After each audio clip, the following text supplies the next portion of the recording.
Viernes 22 de mayo de 2020. Amigos y amigas, buenos días. Gracias por acompañarnos en Telediario. Iniciamos con la revisión de titulares.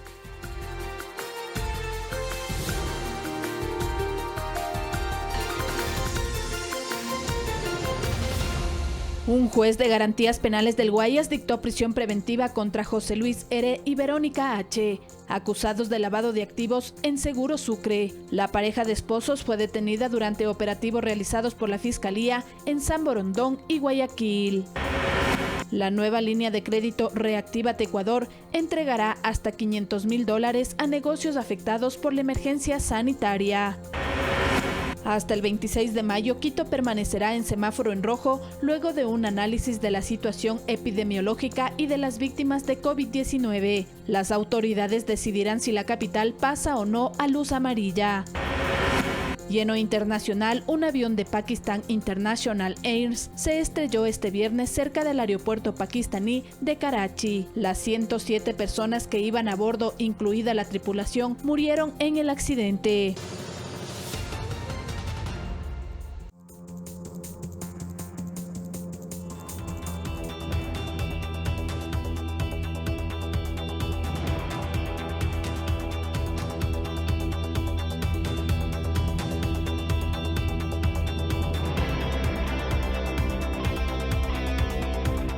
Arrancamos con la información. El presidente de la República, Lenín Moreno, eliminará la Secretaría Anticorrupción.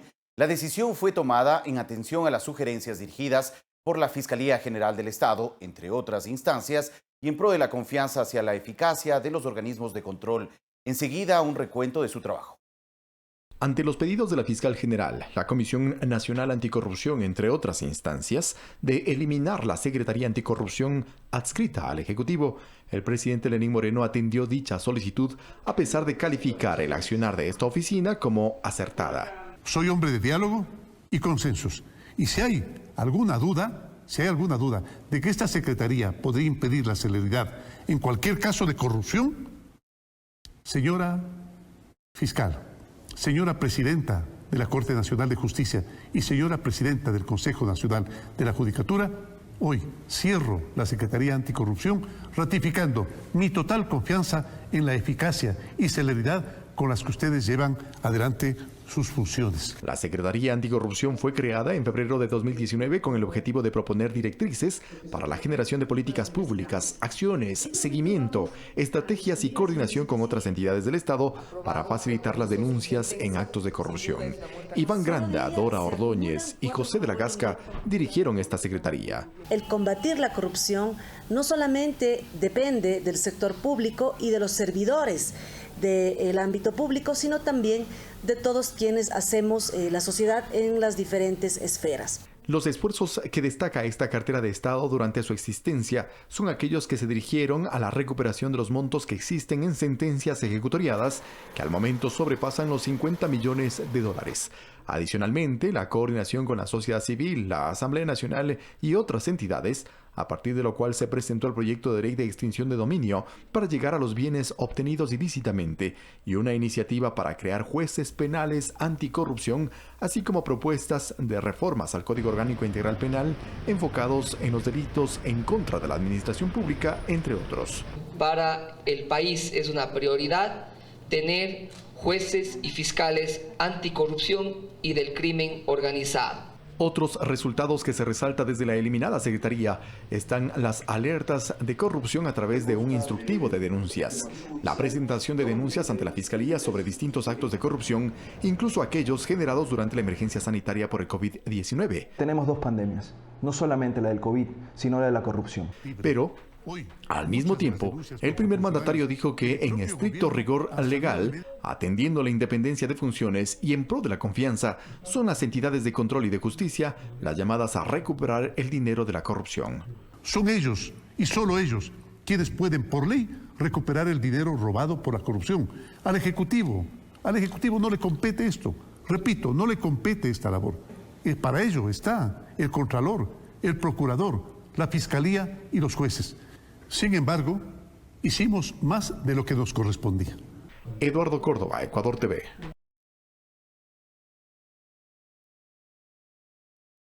7 de la mañana, 5 minutos. El coordinador general de la Comisión Nacional Anticorrupción mira con agrado la eliminación de la Secretaría Anticorrupción, pero al mismo tiempo se suma a los exhortos planteados por el jefe de Estado sobre el trabajo conjunto entre las entidades de control, la Asamblea Nacional y las organizaciones de la sociedad civil. Actuar de manera implacable e inmediata en todos los niveles para frenar la podredumbre de la corrupción no es sencillo, dijo el primer mandatario. Y sin embargo, añadió, fue él quien pidió la renuncia a 2 vicepresidentes cuando la justicia así lo requirió. Además, entregamos más de 1.500 denuncias de corrupción del gobierno anterior en la Fiscalía General del Estado. Con antecedentes como este, el presidente exhortó a las autoridades a investigar y juzgar sobre las denuncias sobre posibles actos de corrupción en la construcción del Hospital de Pedernales, en la que está involucrado un asesor del asambleísta Daniel Mendoza y varias personas de su entorno. Señora Fiscal General, lo he dicho siempre, investigue y acuse con toda libertad a quien deba acusar. Señores jueces, igual, lo he dicho siempre, juzguen con independencia y decidan lo que la ley y su conciencia les dicten. Lo he dicho siempre, caiga quien caiga, caiga quien caiga.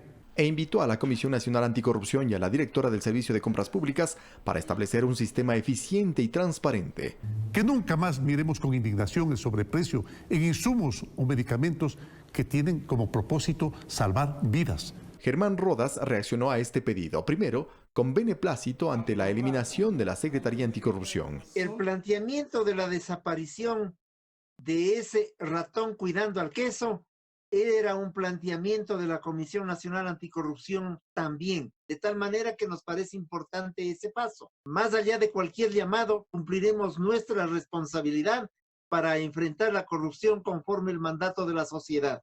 Y luego coincidió con el presidente de pedir a la Asamblea que apruebe los proyectos de ley de extinción de dominio y la creación de fiscales y jueces penales anticorrupción. Que la Asamblea Nacional le debe al país, le debe muchísimo.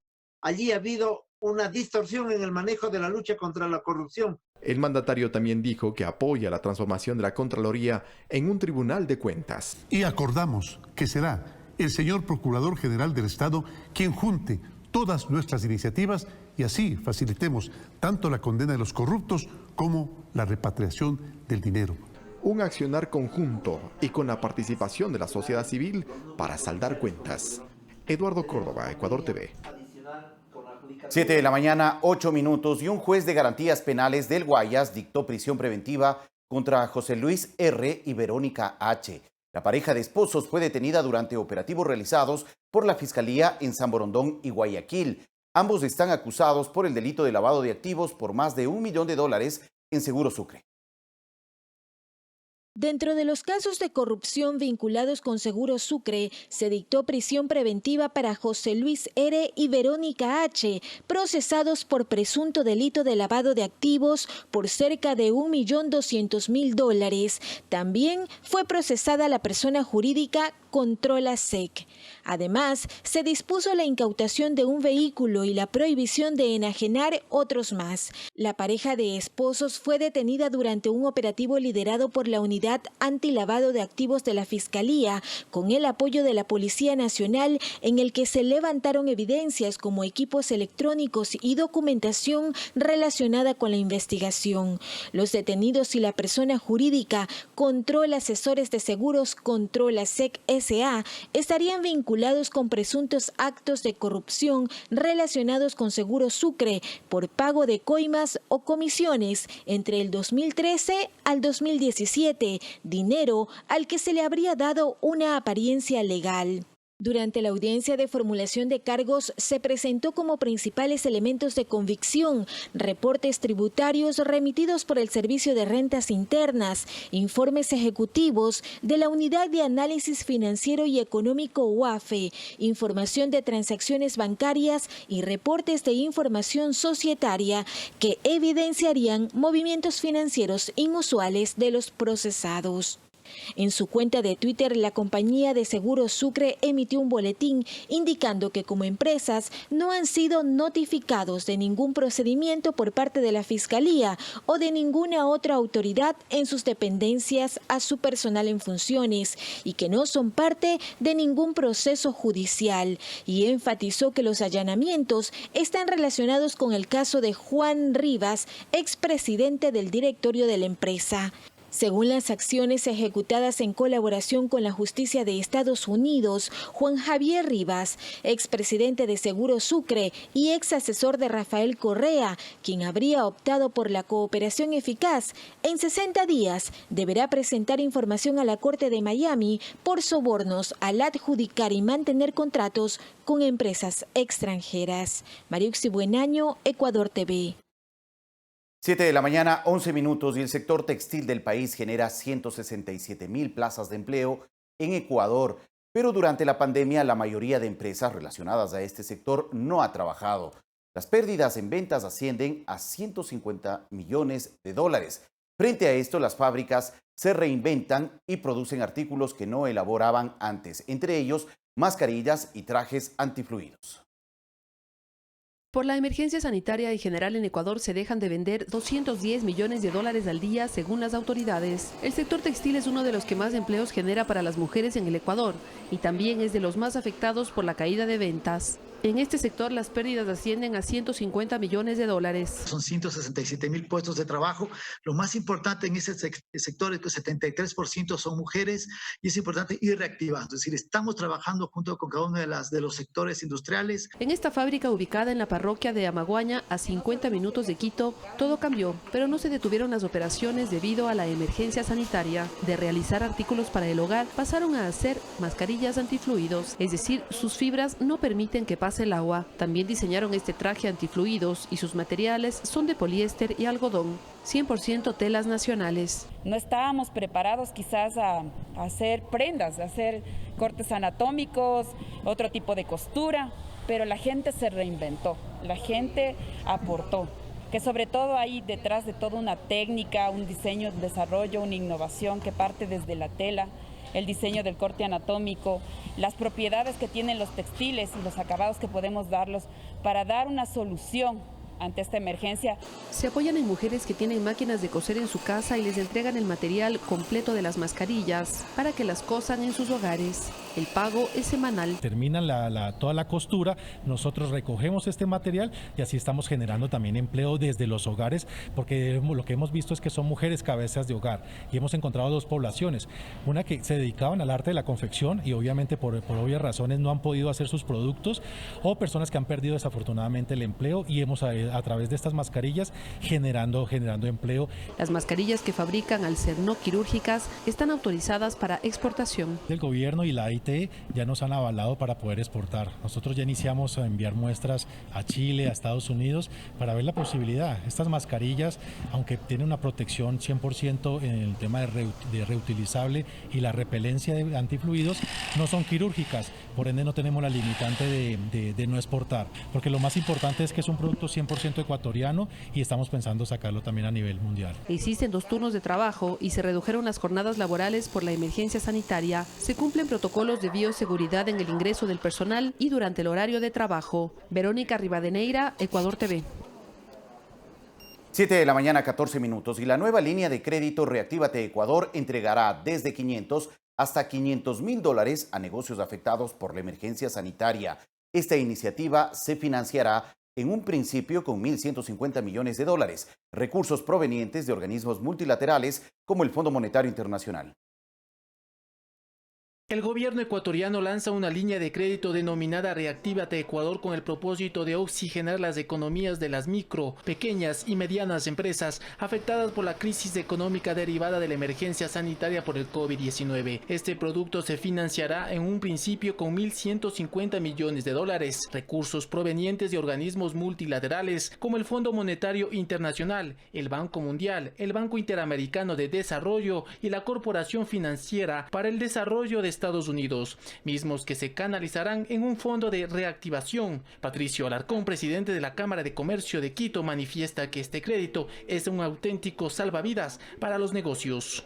Entonces, en este momento, cuando hay muchas empresas que ya se gastaron toda la caja, ya los accionistas se han endeudado, ya la gente no tiene patrimonio, por así decirlo, no tendrá patrimonio si es que cierran sus empresas, esta ayuda es muy buena y muy necesaria. Los créditos buscan dar liquidez a las empresas para que puedan solventar el pago de la nómina y usar en capital de trabajo. Existen 3 segmentos que podrán acceder a esta línea de crédito, explicó el ministro de Finanzas, Richard Martínez. Estamos hablando de una microempresa, un valor que va entre los $500 y los $30,000. Si estamos hablando de una pequeña empresa, un valor que va de crédito hasta los $300,000, y una mediana empresa hasta $500,000. Las condiciones de los préstamos son favorables, explicó el ministro. 36 meses plazo, 6 meses de gracia y tasa preferencial que no superará el 5%. Además, se otorgará facilidades para que los negocios accedan a tasas menores al 5% de interés. Esto para los sectores más afectados como el turístico, el textil, restaurantes y aquellos negocios que necesitan capital para levantarse como panaderías, peluquerías y comercios.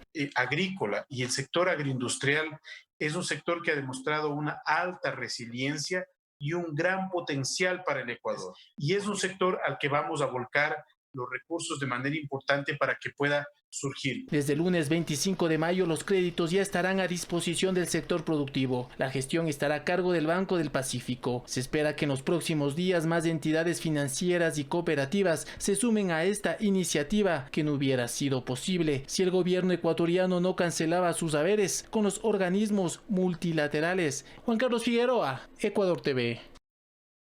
7 de la mañana, 16 minutos. A esta hora nos acompaña el ministro de Economía y Finanzas, Richard Martínez, con quien mantendremos una conversación vía videoconferencia en el transcurso de los próximos minutos para hablar sobre este tema y también otros que se presentan en la coyuntura nacional. Buenos días, ministro. Gracias por acompañarnos. Buenos días, Fabricio. Un saludo a la audiencia. Muy gentil. Muchas gracias, ministro, por estar con nosotros. Hemos visto este último reportaje, se menciona que desde el día lunes, a través del Banco del Pacífico, ya se arrancará con este proceso de calificación para la entrega de créditos que puedan reactivar progresivamente al sector productivo. ¿Cómo está todo listo ya a pocos días de iniciar con este proceso de ayuda para el sector productivo nacional? Efectivamente, Fabricio, este es un instrumento muy importante para la fase de reactivación económica.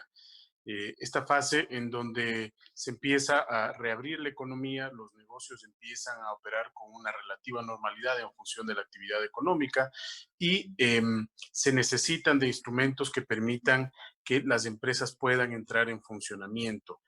Las empresas que han estado inactivas durante estas semanas se van a encontrar en algunos casos con una demanda deprimida dependiendo de la actividad económica y en otros casos con una demanda que va a seguir allí, tal vez en niveles menores, pero va a estar allí, en otros creciente. En cualquier caso, lo que sí ha pasado es que las empresas han perdido liquidez. ¿Por qué? Porque tenían que pagar a trabajadores, tenían que pagar, aunque diferidas las obligaciones con el Estado, tenían que pagar a proveedores, es decir, todo el mundo ha ajustado su liquidez. Entonces, hoy las empresas que salen a operar nuevamente necesitan apoyo de liquidez directo para que puedan seguir operando. Y eso se suma al instrumento del acuerdo entre las partes que aprobó la Asamblea Nacional en la ley humanitaria, que permite que las empresas también puedan readecuarse a este nuevo escenario. ¿El objetivo final cuál es, Fabricio? El objetivo final es preservar la mayor cantidad de empleos. El instrumento ya está listo, como usted bien ha mencionado, empieza a operar desde el día lunes con amplias facilidades, una tasa de interés del 5%, plazo de 36 meses y un periodo de gracia de 6 meses. Este periodo de gracia es muy importante. ¿Por qué? Porque las empresas durante estos meses que vienen todavía van a tener que hacer esfuerzos de liquidez. No saben muchas de ellas cómo se va a comportar su demanda. E incluso si la demanda se mantiene, como yo decía, ya han invertido parte de su liquidez en sostener las compañías. Entonces, hemos tenido reuniones esta semana con pequeños, con medianos productores de todo el país para comentar el producto, es un producto que está bien visto. Se va a preferenciar evidentemente aquellas empresas que hayan sostenido el empleo. Este es un concepto muy importante. Sabemos que varias empresas han tenido que hacer algunos sacrificios para sostener el empleo y eso va a ser muy bien valorado a la hora de entregar estos créditos. También Ministro. teníamos algunas otras dudas sobre el tamaño de las empresas, por ejemplo, que hay sectores que aun cuando sean empresas de mayor calado han estado muy afectadas, como el sector turístico. Ayer tuvimos una conversación con ellos y eso se está analizando también para incrementar el cupo, dado que ahora está sitiado en MIPYMES. Ministro, se hablaba o se habla de un fondo ya de cercano a los 1.150 millones de dólares para la entrega, para la canalización de la entrega de estos créditos en el sector productivo. Hace pocos días conversábamos también en Ecuador al Futuro, un programa especial de Ecuador TV, sobre la importancia de este fondo, que si bien es una cantidad importante, 1.150 millones de dólares, pero este momento resulta insuficiente para poder apoyar de manera mucho más amplia al sector productivo nacional. ¿Cuál es la expectativa del gobierno nacional, de las autoridades económicas, de incrementar este valor para poder inyectar recursos al sector productivo? ¿En cuánto esperan acrecentar ese fondo que actualmente está en 1.150 millones de dólares? Así es, mire, nosotros esperaríamos que este fondo, con el pasar del tiempo y durante el transcurso de lo que queda del año, al menos se duplique, pero es una expectativa que tiene que irse cristalizando en función del financiamiento al que acceda el país y también balanceando con el uso de ese financiamiento que tiene que estar dedicado a al tema de salud y al tema de protección social, es decir, a compra de dispositivos, inversión en infraestructura, la que sea necesaria en función de lo que define el Ministerio de Salud, y también a protección social, es decir, a entrega de transferencias monetarias directas a personas que más lo necesitan. Pero nuestro objetivo es al menos que esto se duplique. Ojalá podamos conseguir mucho más. Estamos en esas gestiones de ingresar recursos al país y de eso una parte va alimentando este gran programa. Los 1.150, para tener claro, Fabricio, tienen algunos subsegmentos dentro, ¿no? El programa tiene 1.150. El fondo para este tipo de créditos tiene inicialmente 500 millones de dólares, 300 que ya han arribado al país de los distintos desembolsos y 200 que se van a asignar de los próximos desembolsos de las próximas semanas. Entonces allí tenemos 500. Luego tenemos 260 que son de un crédito que está ya cerrada su negociación entre el Banco Mundial y la CFN, eso lo hicimos hace algunos días, y el desembolso seguramente vendrá hasta junio o las primeras semanas de julio. Ese crédito está destinado a fortalecer la capacidad de CFN para apoyar de manera con créditos preferentes también en las MIPYMES, pero además para fortalecer el fondo de garantía. Luego tenemos un crédito de 93 millones que aprobó ya el BID, tiene que darse su desembolso y que se va desembolsando conforme las metas, que se llega a CONAFIPS para que disperse esos recursos en cooperativas. Y todo esto que he mencionado es de público. Y adicionalmente, por el lado privado, por gestión del Gobierno Nacional, tenemos un compromiso de DFC, de la Corporación Financiera del Desarrollo de los Estados Unidos, para ubicar 300 millones de dólares en reactivación productiva, pero a través del sector privado directamente. ¿Por qué? Porque esa organización solamente entrega recursos a sector privado, pero la gestión ha sido una gestión de gobierno para lograr que esos recursos estén disponibles. Estos son los 1.150 millones, así se compone. Entonces,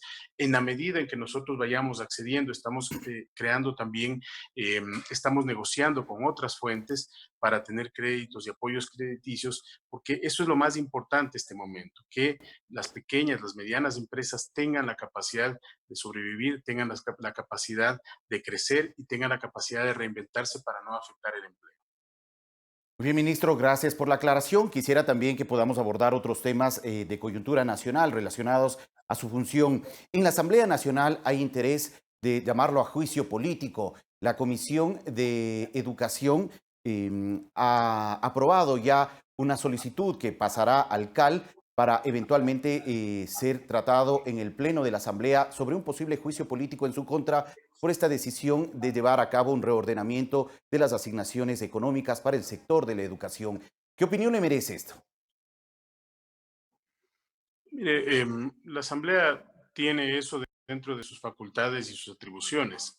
Sí creo que hay que distinguir quiénes realmente están buscando que las cosas mejoren en el país y hay otras personas que están buscando aprovecharse de las circunstancias para hacer plataforma política. Eso ya quedará en el interior de cada una de esas personas. Nosotros tenemos las respuestas, la argumentación para las gestiones que hemos hecho. En el caso concreto de las universidades, yo creo que hay que dividir el tema. Primero es el dictamen de la Corte Constitucional, que nosotros lo vamos a respetar.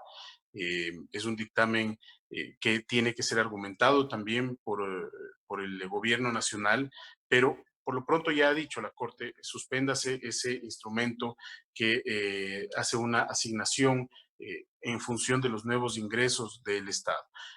Y nosotros acataremos eso.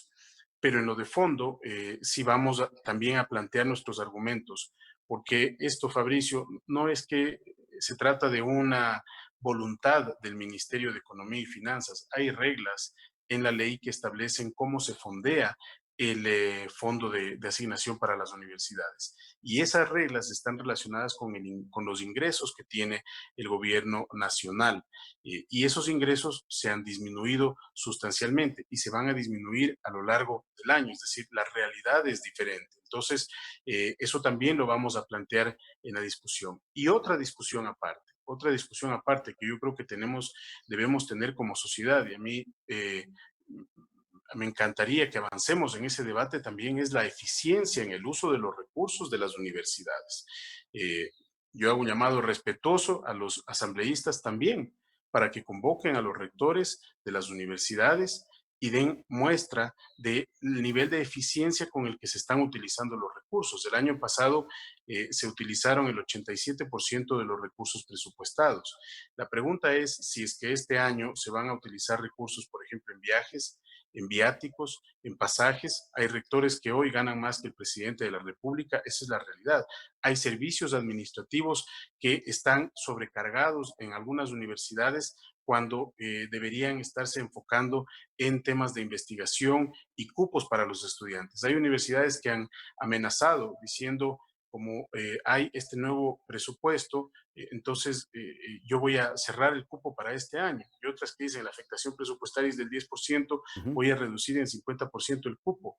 ¿Es eso sensato con el derecho que todos tenemos que garantizar? El objetivo del gobierno nacional es garantizar ese derecho, pero también sobre una base en la que todos hagamos un esfuerzo. Ese es el pedido que se les hace también a las universidades, dejando de lado el tema de la Corte, porque, insisto, eso se va a respetar. Ministro. Se va a respetar. Pero ya en esta parte de eficiencia creo que también es importante que estas universidades, hay unas que son muy eficientes en el gasto, pero hay otras que definitivamente pueden hacer un esfuerzo mayor para garantizar que haya más investigación, que haya más cupos y que haya más calidad. Ministro Martínez, a ver, de lo que usted nos acaba de decir, respetan la decisión de la Corte Constitucional.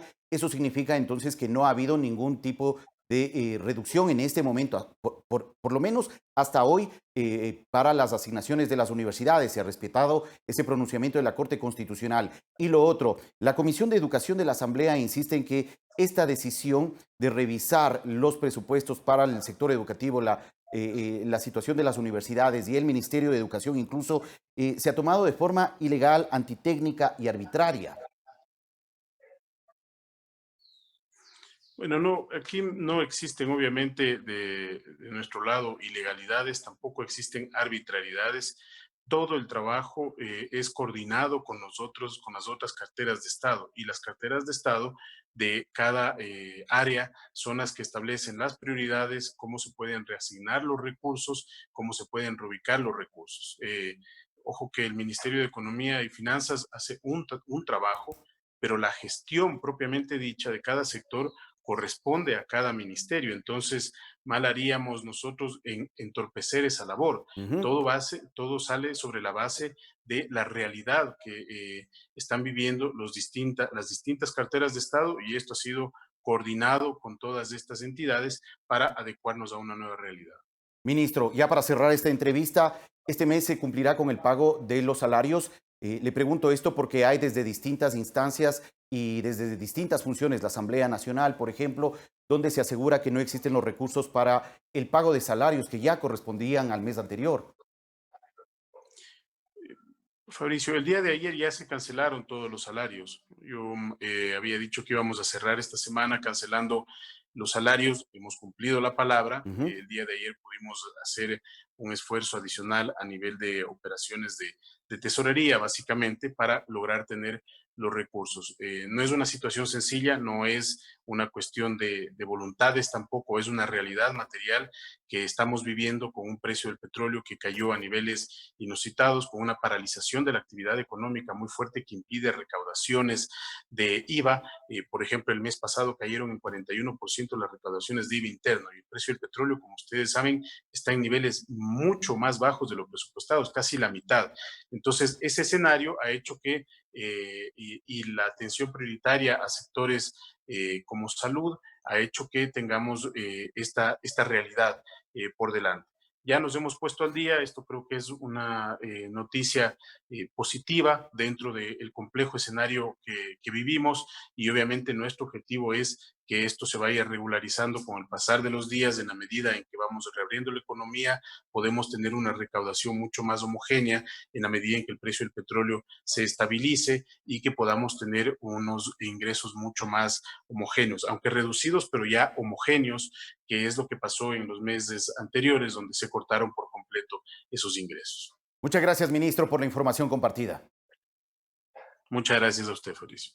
Gracias al ministro de Economía y Finanzas, Richard Martínez, por ofrecernos explicación sobre varios temas de coyuntura que se registran en este momento en el país. 7 de la mañana, 31 minutos.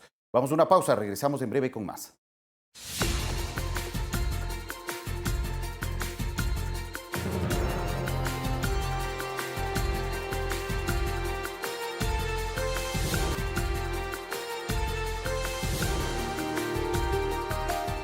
Siete de la mañana, 35 minutos. Gracias a todos por seguir en nuestra sintonía.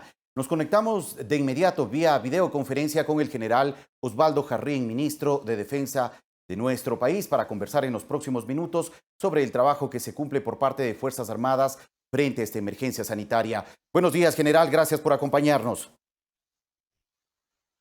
Muy buenos días. Gracias por la invitación. Muchas gracias, general. Muy gentil. Bueno, ¿cómo marcha el trabajo de los efectivos de Fuerzas Armadas en todo el territorio nacional, una vez que hace poco también el presidente de la República ha dispuesto la extensión del estado de excepción frente a esta emergencia sanitaria? El trabajo de Fuerzas Armadas continúa dentro de la planificación que se ha establecido a nivel nacional y que está dirigido por el Comité de Operaciones de Emergencia a nivel nacional. Estamos en la fase todavía que corresponde a la contención. Parecería que debido a que se ha comenzado a aplanar la curva, se puede dar inicio a la fase de mitigación, lo cual representa un aliciente por cuanto la intensidad de la transmisión comunitaria está sostenida. No se ha reducido significativamente, pero hay resultados positivos, como lo demuestra especialmente en la provincia de Guayas y en la provincia de Pichincha. Las Fuerzas Armadas al momento retiraron la zona especial de seguridad y la fuerza de tarea conjunta porque cumplieron adecuadamente los objetivos para los cuales fueron instaurados.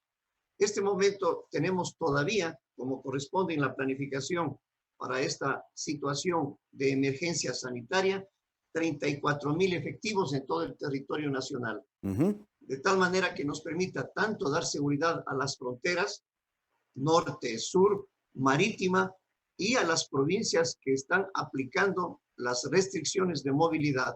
No obstante, que algunas provincias y algunos cantones de forma específica están pasando del aislamiento al distanciamiento, que caracteriza a la fase amarilla, pasando de rojo a amarillo, pero que necesita, para que se consolide este cambio, que haya una cultura, cooperación de la sociedad, lo cual hasta el momento parece muy difícil.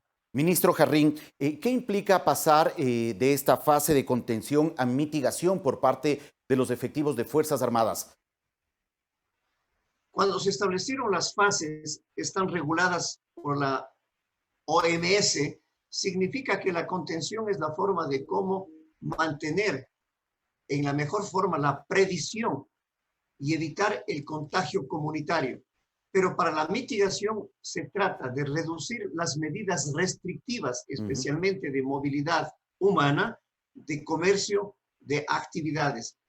Pero en el COE nacional se han establecido varias organizaciones denominadas pilotos, son más de 500 entidades, empresas que están ya en condiciones de reducir las limitaciones para su trabajo industrial, empresarial, comercial.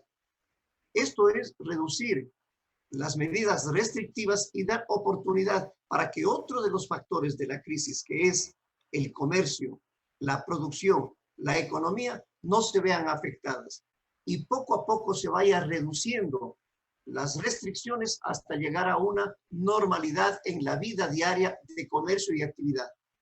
Y pasar de esta fase de contención a mitigación por parte de los efectivos de Fuerzas Armadas implicará reducir el número de efectivos también en el territorio nacional para esta tarea del COVID-19? De ninguna manera. Más bien, eso es de carácter comportamental, ciudadano y de actividades productivas y empresariales, de transporte público y de todas las actividades de la sociedad. Pero las Fuerzas Armadas se mantienen con su número, por cuanto reducen el contacto, el control, pero no el número. Recordemos que la frontera es 24/7 y en idéntica forma el resto del país, hasta que progresivamente se vaya adaptando. Pero esa es la fase de transición más difícil, porque puede resultar un segundo brote, como se denomina, o puede reducirse las condiciones que le permitan continuar con esa vida algo normal hasta llegar, si se quiere, como en algunas provincias. Voy a mencionar, por ejemplo, Palora, que es el cantón que en primer lugar determinó las medidas de mayor libertad, y el color verde, que eso se aspira que sea para toda la población.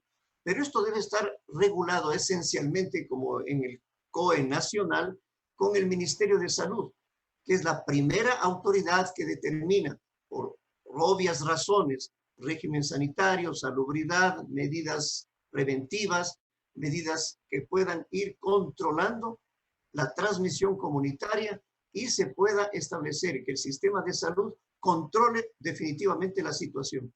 Ese es el progreso paulatino, en forma progresiva, que se aspira. Ministro Jarrín, ¿cuál es el registro actualizado que al momento se mantiene sobre la situación del personal de Fuerzas Armadas frente a los contagios y posibles casos de fallecimiento por COVID? Tenemos hasta el momento 800 efectivos de Fuerzas Armadas, de las 3 fuerzas, como casos de contagio. Y lastimosamente 7 personas que han fallecido. Estamos con todos los sistemas que tenemos tanto en Guayaquil como en Quito, particularmente estableciendo las medidas que corresponden para controlar y recuperar la salud. La atención ha sido prioritaria. Tenemos ventajosamente gran apoyo exterior para los materiales que se requieren en los hospitales, insumos médicos, medicinas y todos los equipamientos para poder tener un tratamiento adecuado. Se está reduciendo significativamente por cuanto el aislamiento que tiene y el tratamiento permanente está dando buenos resultados.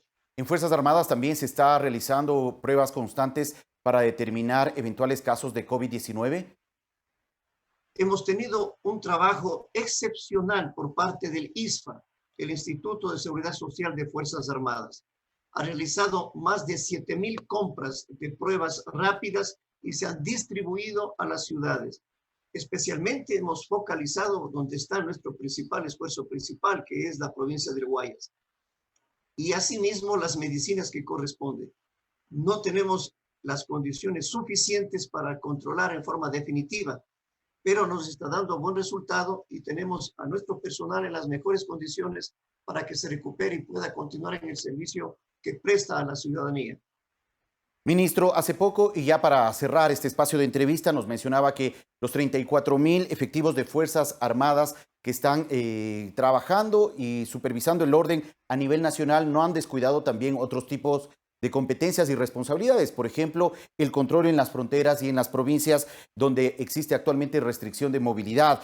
¿Ha habido alguna novedad durante el control en los operativos en otros ámbitos que no tenga relación directa con el tema del COVID-19? Por supuesto que sí. Para comenzar, el desastre que se tuvo en San Rafael por la gran corriente que ha quintuplicado o ha sextuplicado el caudal del río Coca, ha amenazado seriamente no solamente a las instalaciones. Recordemos que fueron rotos los 3 oleoductos. El Cuerpo de Ingenieros del Ejército ha cooperado con el Ministerio de Recursos Naturales y de Petroecuador, y este rato ya están restablecidos. Hemos desarrollado más de 500 vuelos en horas, 500 horas que significan 100 toneladas de abastecimientos para las diferentes ciudades. Y en la frontera norte, en este momento, estamos controlando en la provincia de Esmeraldas la influencia que se tiene por el desplazamiento de personal. No es mayor, no pasan de 60 personas, pero que son ecuatorianos que se sienten amenazados por el influjo del conflicto que se realiza en territorio colombiano. Esta afectación está controlada por cuanto Fuerzas Armadas en forma inmediata está atendiendo a la población, dando seguridad a la población, protegiendo el límite político internacional, la integridad territorial, la soberanía nacional. No existe ningún conflicto en la frontera norte en territorio ecuatoriano, pero los conflictos que se realizan en el territorio colombiano sí influyen y amenazan a la estabilidad en toda la franja fronteriza.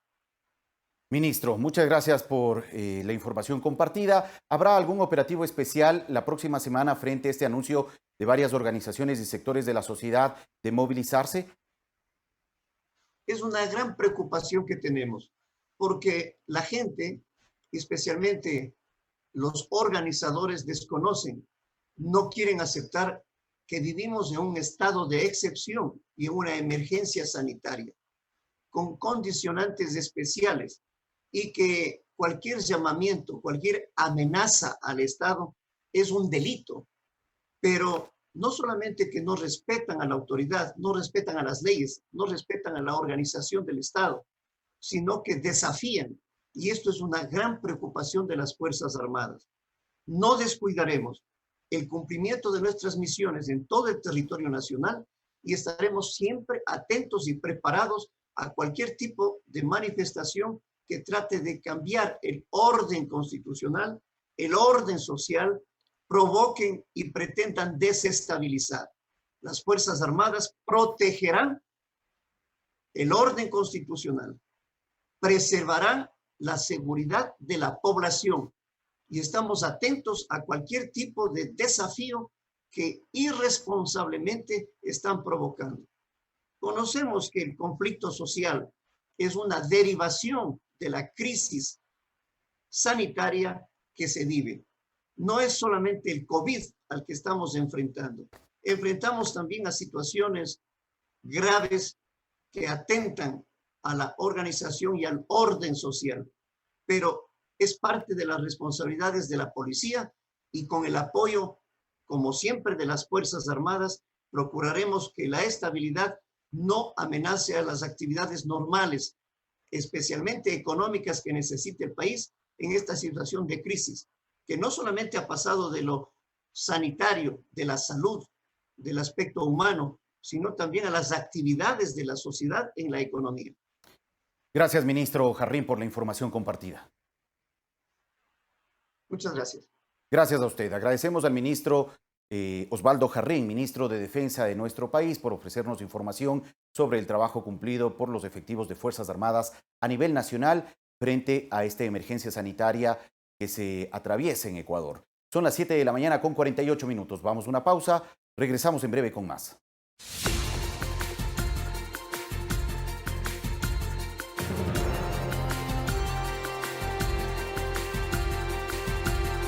7 de la mañana, 52 minutos. Nos conectamos de inmediato con Cleber Sigüenza, presidente de la Cámara de Agricultura de la Costa, para conversar sobre la situación de este sector durante la emergencia sanitaria. Buenos días, señor Sigüenza. Gracias por acompañarnos. Sí, muy buenos días. Solamente tengo que aclarar que yo soy actualmente miembro del directorio de la Cámara de Agricultura de la Costa a fines del año anterior. El presidente actual es el señor Rafael Guerrero Roca. Muchas gracias por la aclaración, muy gentil. Bueno, para arrancar esta entrevista, señor Sigüenza, hemos recibido recientemente un reporte económico del sector productivo del país y este da cuenta que el sector agrícola ha perdido más de 405 millones de dólares a causa del COVID-19. Frente a esta realidad, ¿qué es necesario tomar como decisiones y acciones de manera urgente?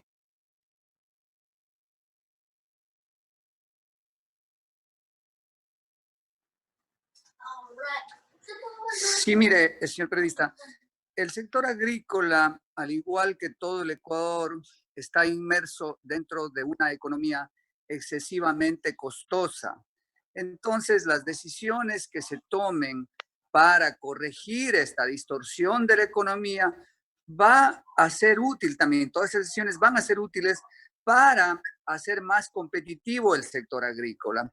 Acordémonos que mucho de nuestra agricultura, aparte de la producción nacional y de la importancia que tiene, es de exportación, ¿no? Y los productos de exportación compiten en los mercados internacionales.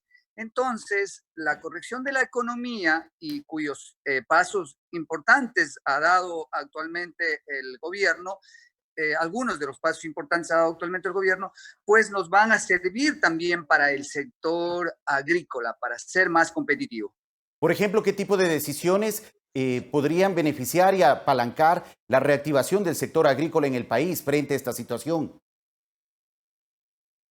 Sí, por supuesto que sí, son muy buenas decisiones. Miren, el tema del capital, el costo del capital y el plazo de los créditos es de fundamental importancia. Eso limita muchísimo la inversión en el Ecuador.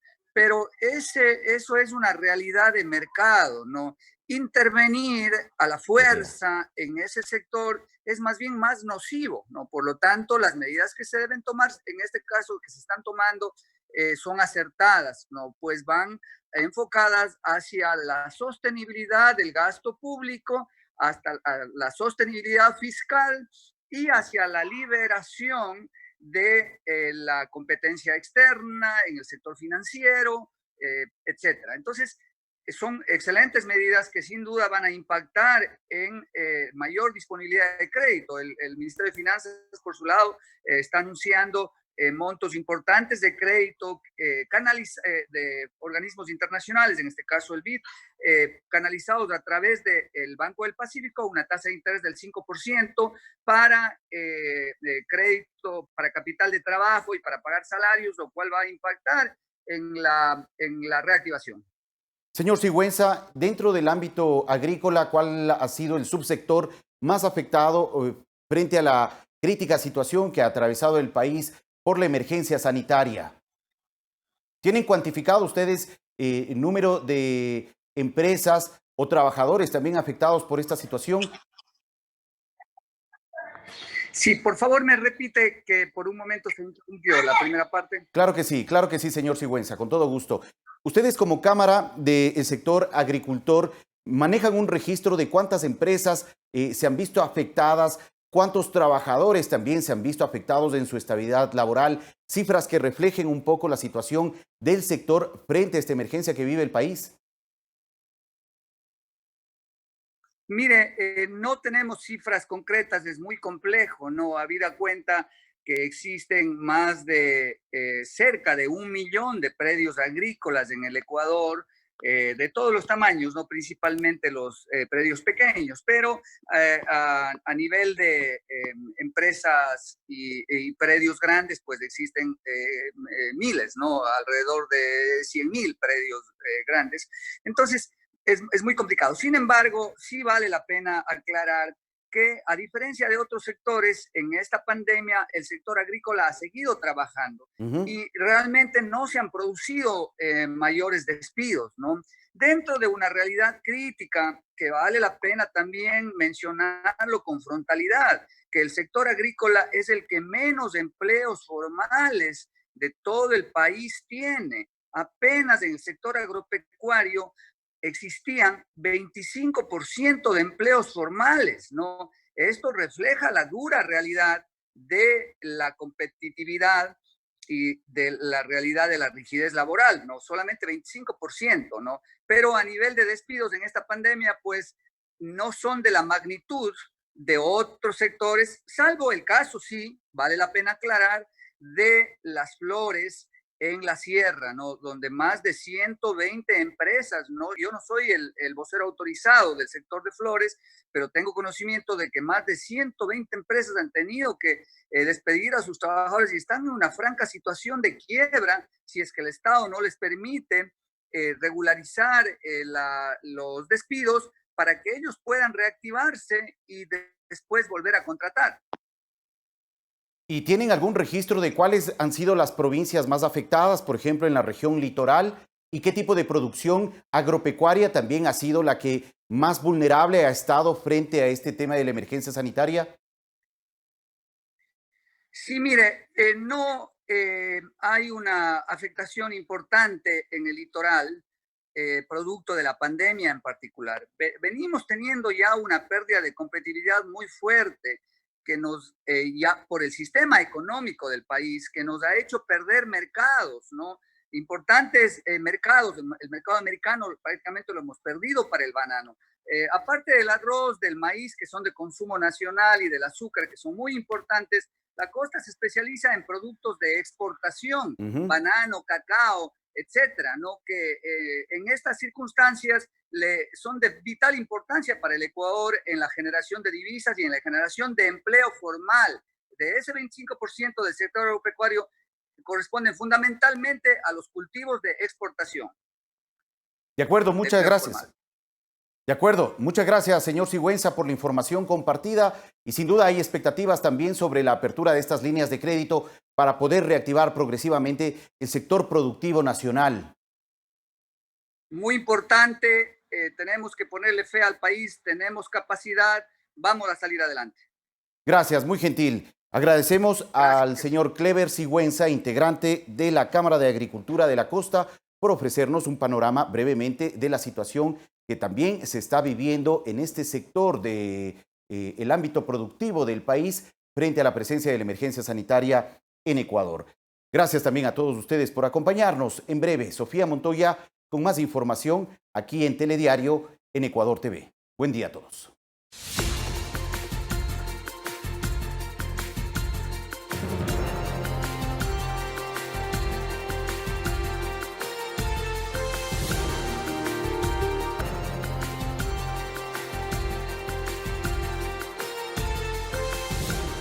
Viernes 22 de mayo, amigos y amigas, muchísimas gracias por permitirnos ingresar a sus hogares con la información más destacada de Ecuador y del mundo. Vamos a repasar estos temas de inmediato.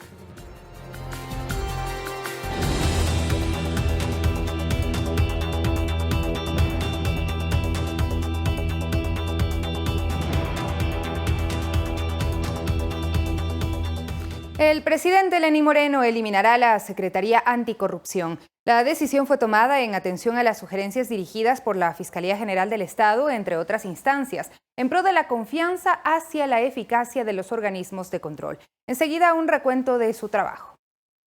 Ante los pedidos de la Fiscal General, la Comisión Nacional Anticorrupción, entre otras instancias, de eliminar la Secretaría Anticorrupción adscrita al Ejecutivo, el presidente Lenín Moreno atendió dicha solicitud a pesar de calificar el accionar de esta oficina como acertada. Soy hombre de diálogo y consensos. Y si hay alguna duda de que esta Secretaría podría impedir la celeridad en cualquier caso de corrupción, señora Fiscal, señora Presidenta de la Corte Nacional de Justicia y señora Presidenta del Consejo Nacional de la Judicatura, hoy cierro la Secretaría Anticorrupción ratificando mi total confianza en la eficacia y celeridad con las que ustedes llevan adelante sus funciones. La Secretaría Anticorrupción fue creada en febrero de 2019 con el objetivo de proponer directrices para la generación de políticas públicas, acciones, seguimiento, estrategias y coordinación con otras entidades del Estado para facilitar las denuncias en actos de corrupción. Iván Granda, Dora Ordóñez y José de la Gasca dirigieron esta secretaría. El combatir la corrupción no solamente depende del sector público y de los servidores del ámbito público, sino también de todos quienes hacemos la sociedad en las diferentes esferas. Los esfuerzos que destaca esta cartera de Estado durante su existencia son aquellos que se dirigieron a la recuperación de los montos que existen en sentencias ejecutoriadas, que al momento sobrepasan los 50 millones de dólares. Adicionalmente, la coordinación con la sociedad civil, la Asamblea Nacional y otras entidades, a partir de lo cual se presentó el proyecto de ley de extinción de dominio para llegar a los bienes obtenidos ilícitamente y una iniciativa para crear jueces penales anticorrupción, así como propuestas de reformas al Código Orgánico Integral Penal enfocados en los delitos en contra de la administración pública, entre otros. Para el país es una prioridad tener jueces y fiscales anticorrupción y del crimen organizado.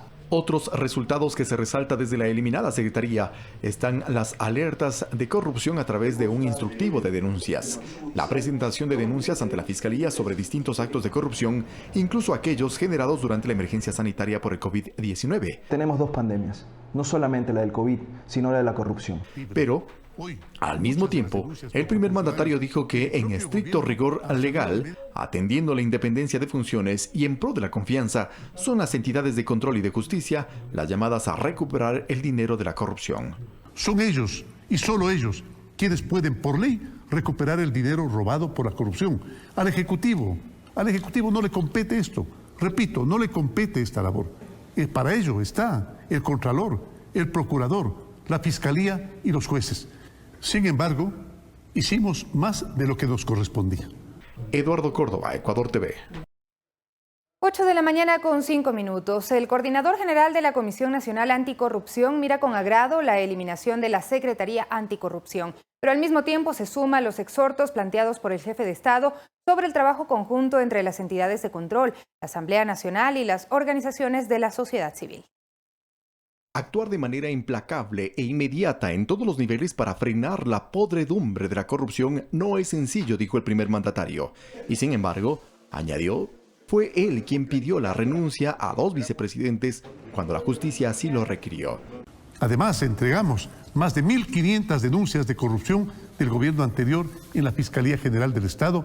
Con antecedentes como este, el presidente exhortó a las autoridades a investigar y juzgar sobre las denuncias sobre posibles actos de corrupción en la construcción del Hospital de Pedernales, en la que está involucrado un asesor del asambleísta Daniel Mendoza y varias personas de su entorno. Señora Fiscal General, lo he dicho siempre, investigue y acuse con toda libertad a quien deba acusar. Señores jueces, igual, lo he dicho siempre, juzguen con independencia y decidan lo que la ley y su conciencia les dicten. Lo he dicho siempre, caiga quien caiga, caiga quien caiga. E invitó a la Comisión Nacional Anticorrupción y a la directora del Servicio de Compras Públicas para establecer un sistema eficiente y transparente. Que nunca más miremos con indignación el sobreprecio en insumos o medicamentos que tienen como propósito salvar vidas. Germán Rodas reaccionó a este pedido, primero con beneplácito ante la eliminación de la Secretaría Anticorrupción. El planteamiento de la desaparición de ese ratón cuidando al queso era un planteamiento de la Comisión Nacional Anticorrupción también, de tal manera que nos parece importante ese paso. Más allá de cualquier llamado, cumpliremos nuestra responsabilidad para enfrentar la corrupción conforme el mandato de la sociedad.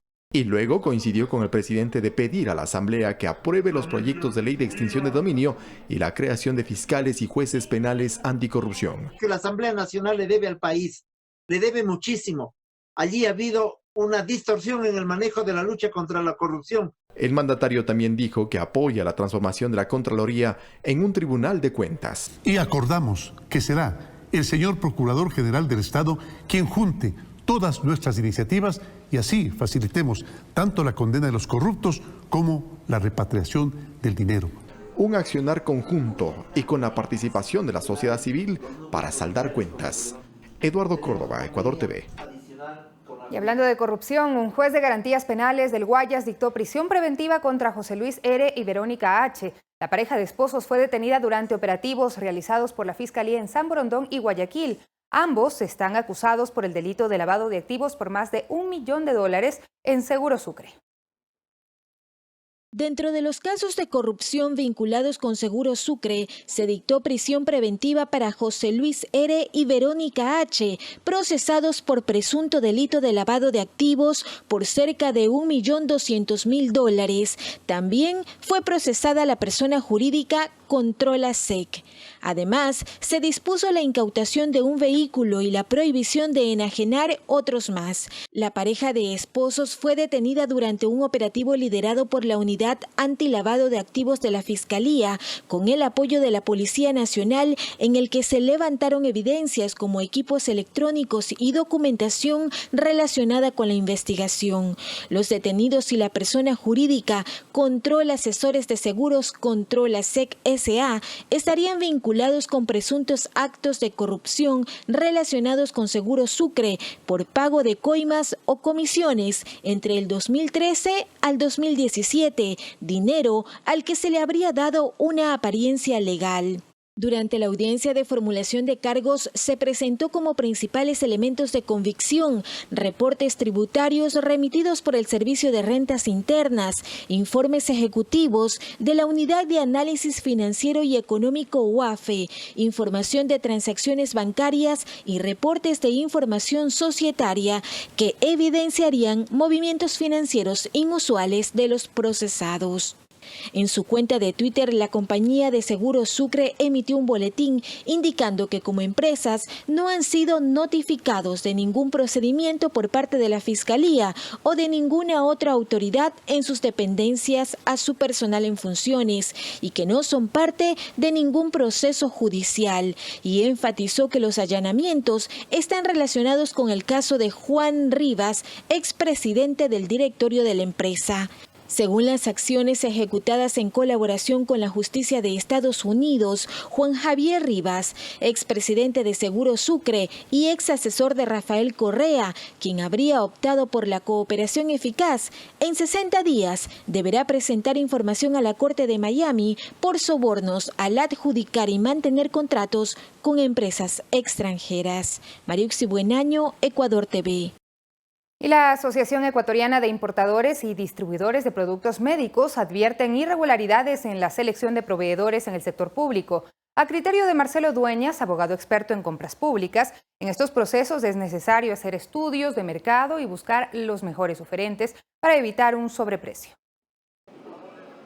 Ante los casos de irregularidades en el proceso de contratación pública por la emergencia sanitaria del COVID-19, la Asociación Ecuatoriana de Importadores y Distribuidores de Productos Médicos, ACEDIM, alerta a las autoridades de anomalías detectadas en los procesos de adjudicación de insumos médicos en la red pública integral de salud. Necesitamos reformas en la ley del Sistema Nacional de Compra Pública. ¿Por qué? Porque el proveedor no puede calificarse por sí solo y presentarte solo copia de un pasaporte y RUC, sin que valides cuál es tu capacidad para el giro del negocio. Cristina Murgueito, directora ejecutiva de ACEDIM, explicó que tras cotejar procesos de adjudicación en los registros del CERCOP y los permisos de funcionamiento del ARCSA durante el 2016 y 2018, encontraron proveedores que no tenían la documentación requerida. El primer requisito para que alguien pueda comercializar dispositivos médicos o medicamentos en el país es que tengas un permiso de funcionamiento como establecimiento farmacéutico. De ese cruce de datos nos dio que del total de 898, 433 proveedores adjudicados, es decir, que ya ganaron procesos, no tenían este permiso de funcionamiento. Para Marcelo Dueñas Gallo, abogado experto en compras públicas, es necesario que se efectúe un adecuado estudio de mercado para tener un correcto presupuesto referencial y así evitar casos de corrupción con sobreprecios. Los servidores públicos deben analizar y requerir proformas no solo a los 4 o 5, no quisiera llamarlo conocidos, sino llegar a la base de datos del CERCOP. Entonces, el momento que llegamos a los propios oferentes, vamos a tener presupuestos referenciales reales de los bienes que estamos adquiriendo. Indica que es necesario que quienes efectúan estos procesos de compra conozcan y apliquen la normativa. Para mí el acto de corrupción se genera o se puede generar lastimosamente en la etapa preparatoria, en donde se puede ofrecer, un rédito económico, tanto a quienes elaboran los pliegos o a máximas autoridades. Finalmente exhortó al CERCOP a efectuar controles más rigurosos. Olga Velasco, Ecuador TV. 8 de la mañana con 13 minutos. La investigación por el mal manejo de cadáveres en la provincia de Guayas durante la emergencia continúa. Tras la denuncia del gobernador Pedro Pablo Duarte, se lograron identificar 64 cuerpos. Desde el 10 de abril y por disposición del presidente Lenín Moreno, el gobernador del Guayas presentó una denuncia en fiscalía por una presunta negligencia de parte de funcionarios de hospitales en el manejo de identificación de cadáveres durante la emergencia sanitaria. Desde entonces, Criminalística trabaja en el reconocimiento. Hemos trabajado con cadáveres ubicados en el Hospital Guasmo Sur, en el Hospital de Los Ceibos, en el Hospital Teodoro Maldonado Carbo. Fiscalía se encuentra en la etapa de investigación previa en este caso, mientras Criminalística ha avanzado en el reconocimiento a través de 3 procesos. El primero es por huellas dactilares. Nosotros enviamos los informes de huellas dactilares a la Fiscalía. Hemos identificado 64 cadáveres con los informes periciales hechos. El equipo de Criminalística se reunió con el gobernador Pedro Pablo Duarte para informar sobre estos avances. Allí indicaron que el proceso dactilar ya ha concluido y se pasaría al segundo, que es a través de información antropológica. Esto se lo va a llevar a través de entrevistas con las personas que indiquen que sus familiares no los encuentran, a través de la unidad de desaparecidos de la Policía Nacional. Si agotamos esto de la antropología y no logramos identificar, pasamos a la tercera fase, que es la identificación a través del patrón genético o ADN de las personas. Días atrás, la Fiscalía dispuso el traslado de los cuerpos ya identificados para que sean inhumados. Para identificar más casos, se habilitó el número de WhatsApp 09944 61 851. Se atenderán ahí de manera personalizada un miembro de la Policía Nacional y después se canalizará un horario para una entrevista con el antropólogo. De acuerdo con investigaciones en el Hospital de Los Ceibos, 5 contenedores albergaban 237 cuerpos, de los cuales solo se habría identificado 106 con datos de filiación. El presidente Lenín Moreno ha hecho el llamado a fiscales y jueces a que investiguen y juzguen con independencia. Caiga quien caiga. En Guayaquil, Luis Alfredo Zúñiga, Ecuador TV.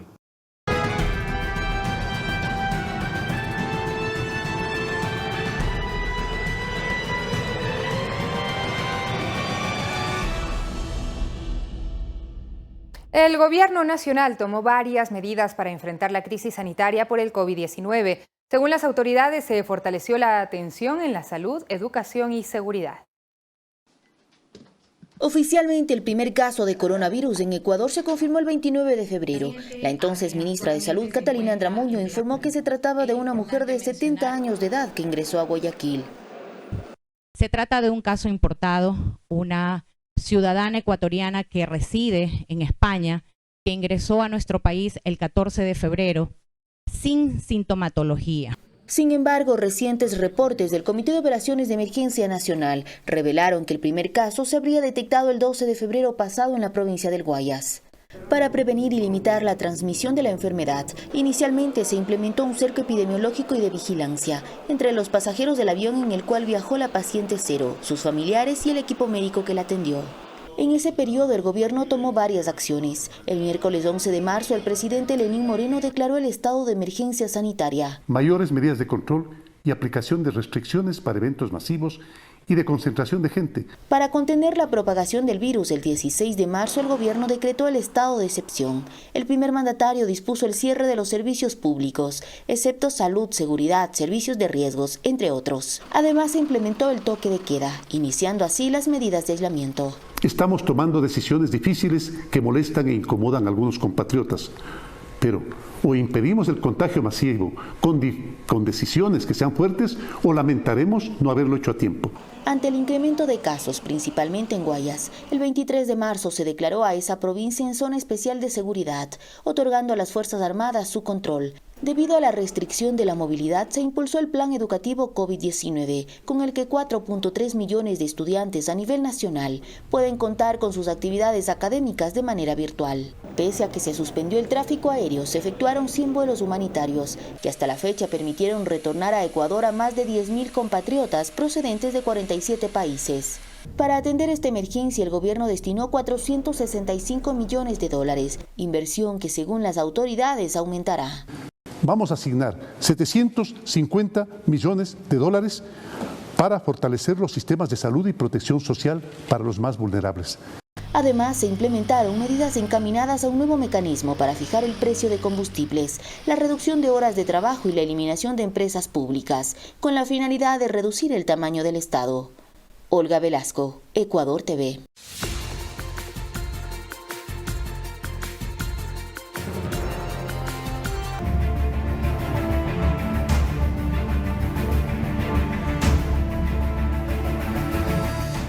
Y hasta el 26 de mayo, Quito permanecerá en semáforo rojo, esto luego de un análisis de la situación epidemiológica y del número de víctimas de COVID-19. Posterior a esta fecha, las autoridades de la ciudad decidirán si la capital pasa o no a color amarillo.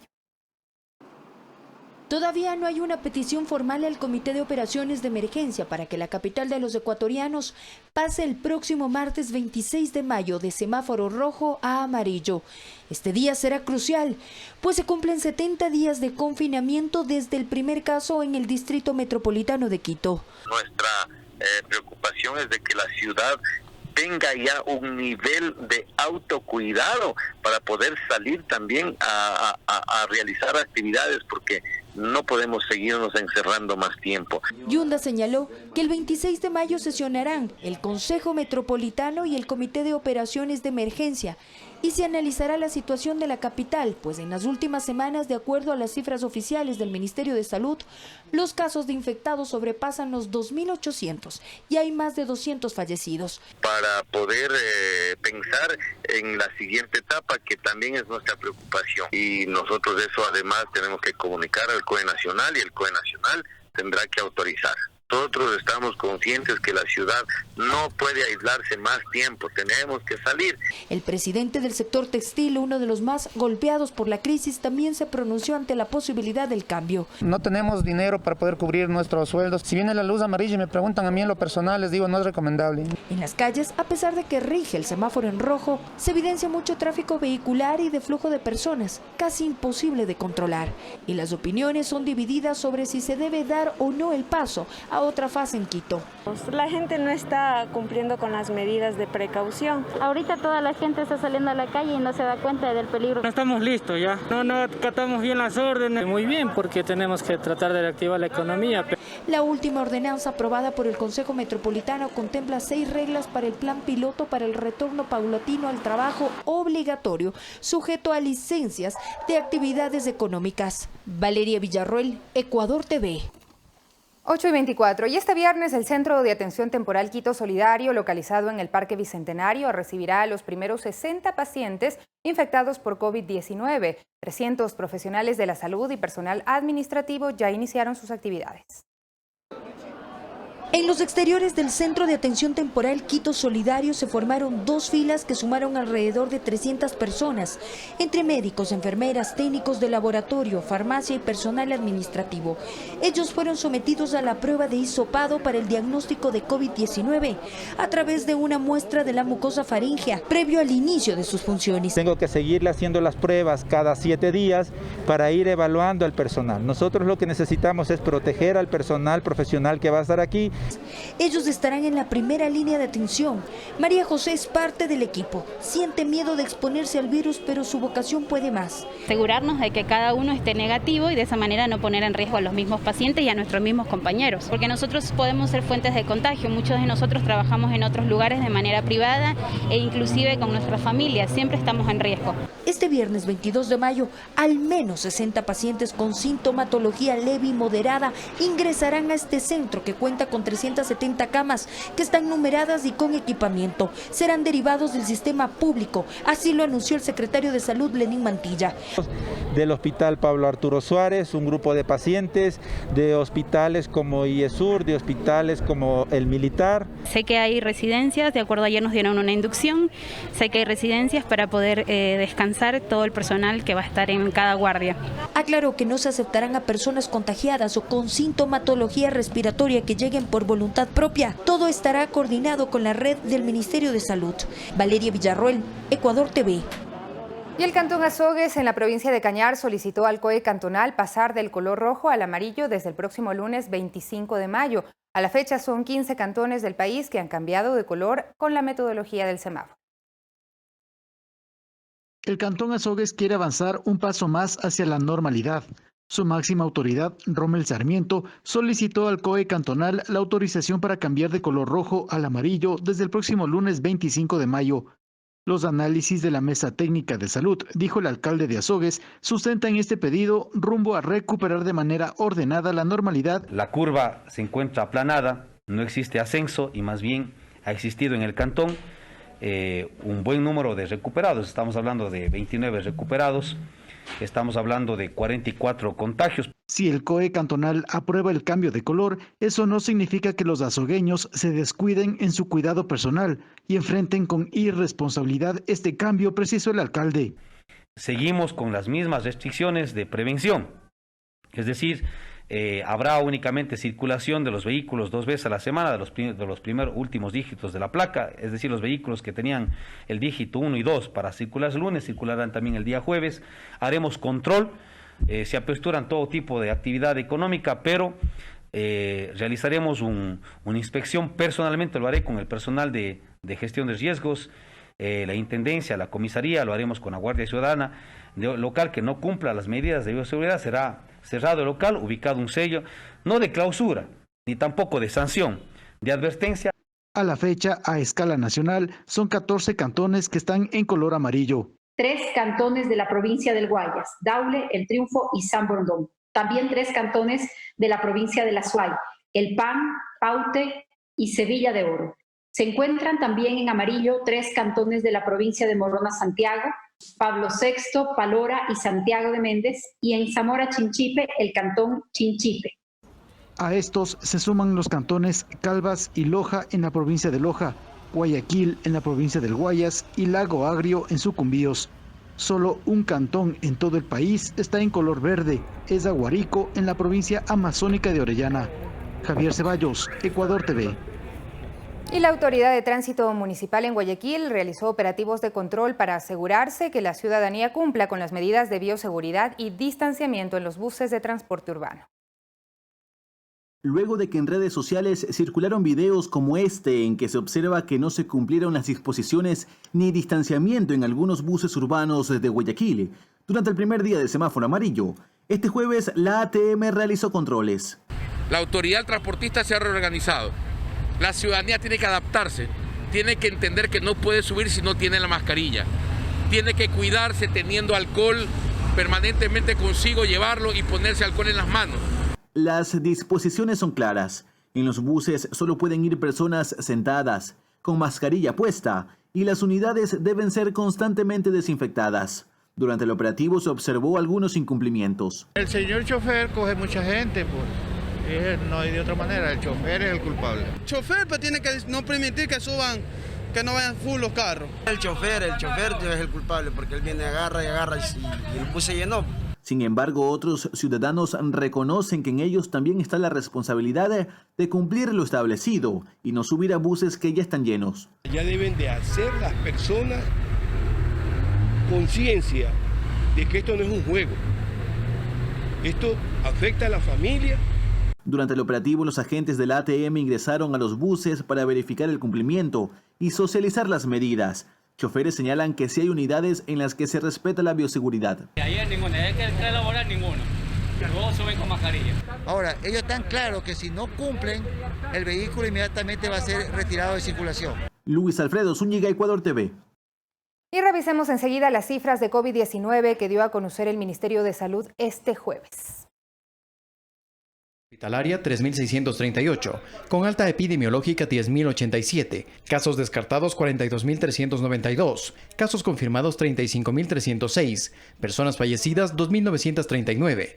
Las provincias con más contagios son Guayas con 13.482, Pichincha 3.054, Manabí 1.751, Los Ríos 1.283, El Oro 994 y Azuay 775.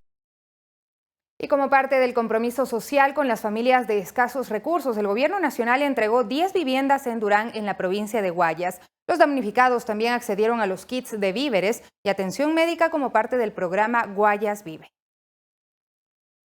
Después de vivir 15 años en el sector de El Arbolito en Durán, provincia del Guayas, doña Piedad Ceballos recibió su casa construida por el Midubi en su propio terreno y es una de las 83 adjudicatarias que a nivel nacional contarán con este beneficio. Le doy gracias al presidente y a Dios por haberme dado esta casita, tantos años aquí en El Arbolito, bien cómoda porque yo tenía una casita de caña que ya se me estaba cayendo. Estamos revisando la entrega de viviendas del Midubi, viviendas para las familias que vivían en condiciones que necesitaban ser mejoradas. Son terrenos propios de los nuevos residentes de estas viviendas, en donde hemos construido de forma gratuita casas nuevas, como ustedes ven, bien acabadas, con todo lo necesario para llevar una vida digna. Gracias a la gestión del Gobierno Nacional, la Gobernación del Guayas, el Ministerio de Vivienda, Midubi y la Alcaldía del Cantón Ferroviario, 10 familias que vivían en condiciones precarias hoy tienen acceso a la vivienda. Son 83 viviendas en 3 provincias, Guayas, Santa Elena y Manabí, y queríamos verificar que eso se haya cumplido. Fueron promesas, ofertas que se hicieron en su momento a los ciudadanos que las necesitaban y queríamos verificar que se han cumplido y así ha sido, así que contento. Los damnificados también recibieron kits de alimentos, así como atención médica domiciliaria por parte del personal del Ministerio de Salud.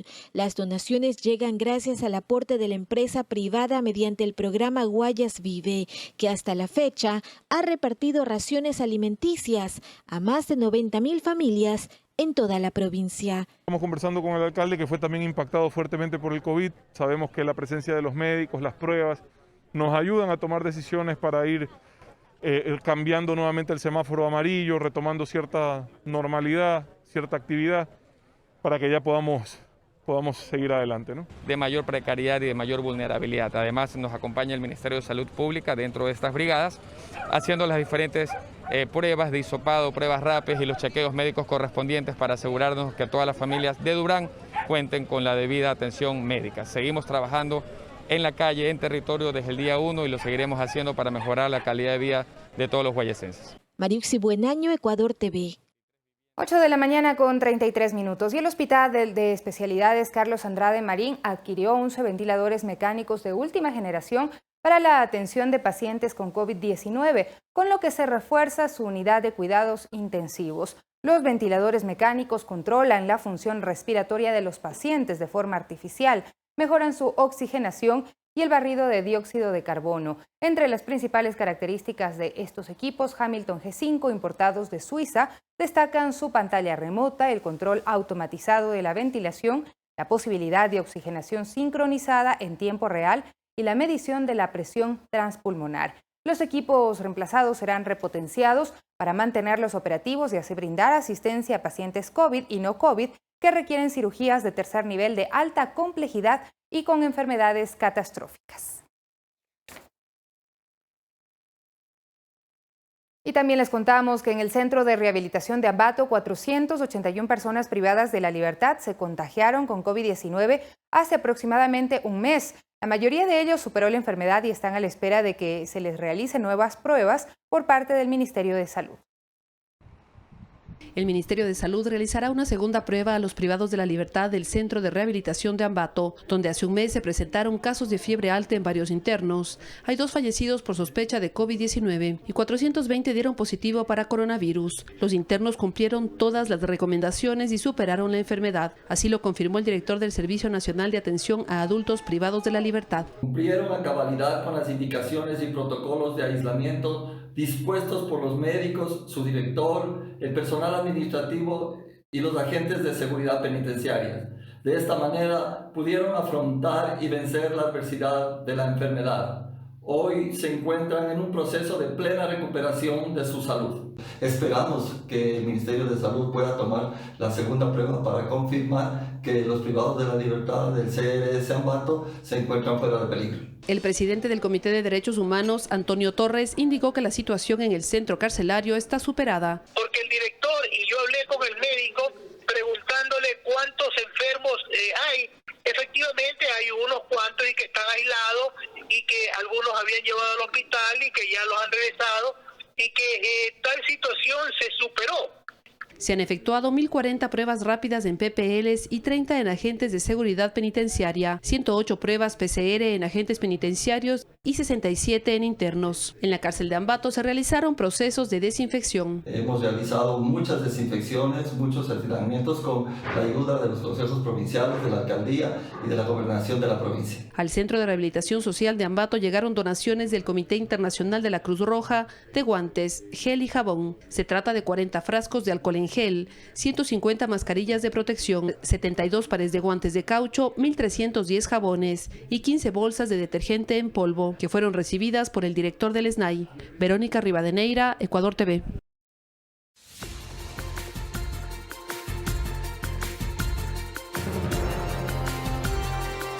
El gobierno argentino extendió hasta el 2 de junio el plazo que vencía el viernes para un canje de deuda por $66.000 millones, al mantener arduas negociaciones con los acreedores que no evitan, sin embargo, la amenaza de un default en pocas horas. El primer plazo se estableció para el 8 de mayo y a falta de un acuerdo fue extendido hasta este viernes, fecha en la que vencía el pago de intereses de bonos globales por $500 millones.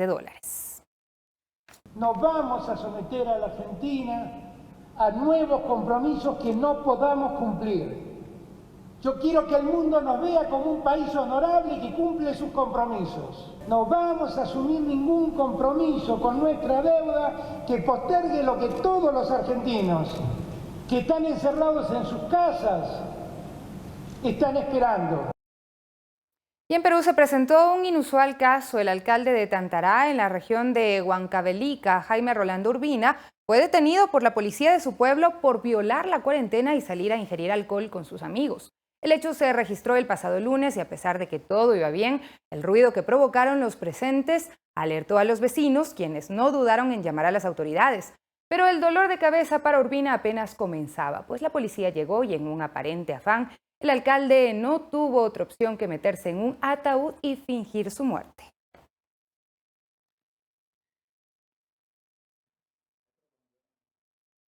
Estados Unidos anunció su retiro del Tratado de Cielos Abiertos, el acuerdo internacional más importante que promueve la transparencia en las fuerzas y actividades militares. Veamos.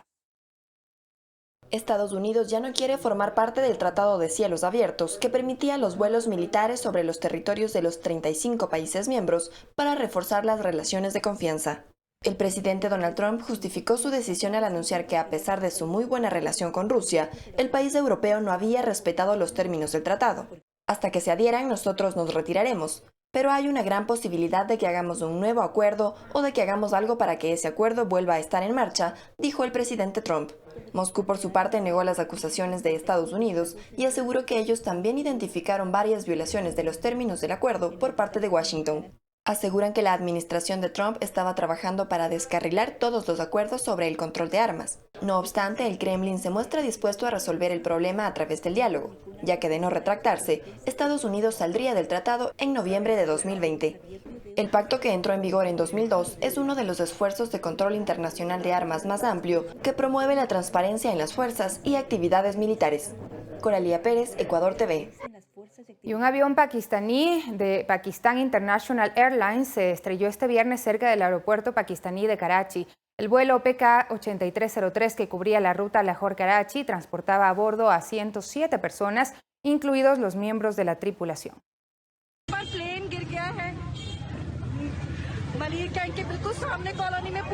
Las imágenes de las cadenas de televisión locales muestran una enorme nube de humo saliendo del lugar en que se accidentó la aeronave. Hasta el lugar del accidente se han desplazado ambulancias y personal de rescate. En el avión de la compañía Pakistan International Airlines Viajaban 107 personas a bordo, incluida la tripulación, y cubría la ruta Lahore-Karachi en el sur de Pakistán. Los primeros informes de medios locales indicaban que todos los tripulantes habrían muerto.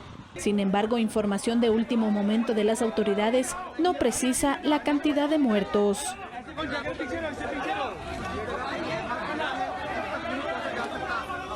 Además, el pariente de un pasajero a bordo del avión le dijo a Al Jazeera que pudo contactarlo después del accidente.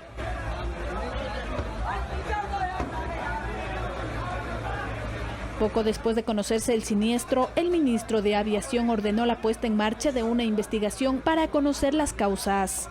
Fernanda de la Bastida, Ecuador TV.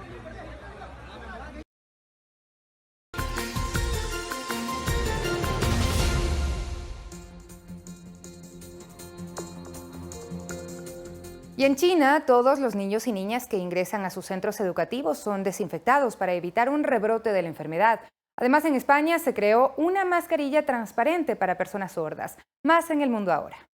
El examen para detectar el coronavirus creado por científicos argentinos es más simple, rápido y barato que los disponibles en el mercado, afirmó el jefe de los investigadores en Buenos Aires. El test se llama Neofit COVID-19 y fue desarrollado por el Ministerio de Ciencia, el Centro Estatal de Investigaciones CONICET y el Instituto Público-Privado César Milstein, que toma el nombre del argentino Premio Nobel de Medicina 1984.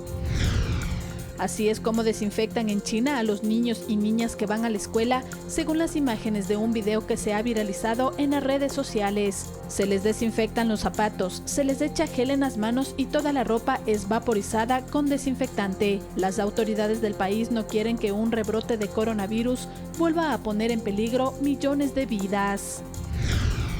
En España, algunos grupos de modistas confeccionan mascarillas transparentes para sordos, que se ofrecen para facilitar la lectura de labios. En Orense, añaden a las mascarillas de tela una lámina de plástico transparente, que permite ver la vocalización del interlocutor. En esa nación, el uso de tapabocas es obligatorio en lugares públicos, y por ello se han distribuido a la Federación Gallega de Sordos. Se calcula que hay 1 millón de personas en España con deficiencias auditivas.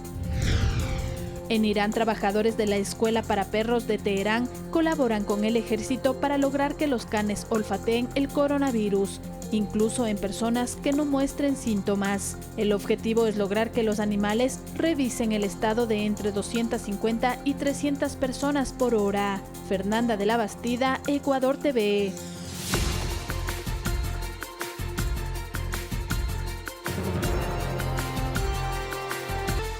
De regreso en Telediario, la nueva línea de crédito Reactívate Ecuador entregará desde $500 hasta $500.000 a negocios afectados por la emergencia sanitaria. Esta iniciativa se financiará en un principio con $1.150 millones, recursos provenientes de organismos multilaterales como el Fondo Monetario Internacional.